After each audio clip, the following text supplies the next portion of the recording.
So, assalamualaikum everyone and good morning everyone.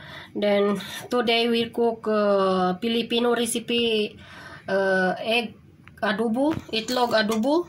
So tapos ko na siya binuel. So I have here 12 pieces eggs.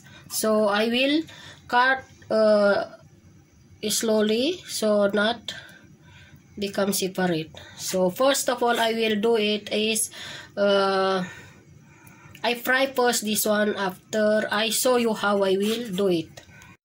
We're also gonna be adding some cauliflowers. So ito yung itlog, iprito natin siya muna. Bismillahirrahmanirrahim. Lightly fried, don't fry too much. Depend on you, you can cook this one without frying. Our egg fry, so I will put the next is garlic ang ilalagay ko. Depende sa inyo, you have to know how you like to put the onion and garlic. This is ginger, Onions.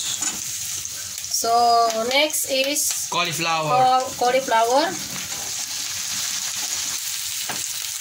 2 tablespoon or serving spoon soya sauce.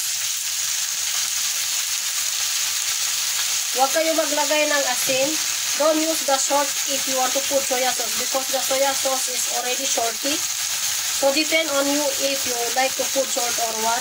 Because from me, I don't like to put salt because the soya sauce is already salty. So now I will add the green chili 5 pieces. Yeah. And little vinegar. Okay. So I will add half cup of water. Now I will close to wait for cook the vegetable. Then I put the eggs inside.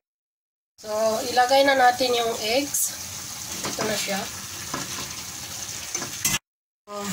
Tapos na yung ating adobong itlog. So ita-transfer natin sa container. So ito na yung ating adobo And cauliflower. So masarap siya ito sa kanin, sa mga Pilipino, perfect for Filipino people. So thank you very much for watching and don't forget to subscribe and give like and please don't skip the ad. Thank you very much and God bless you all.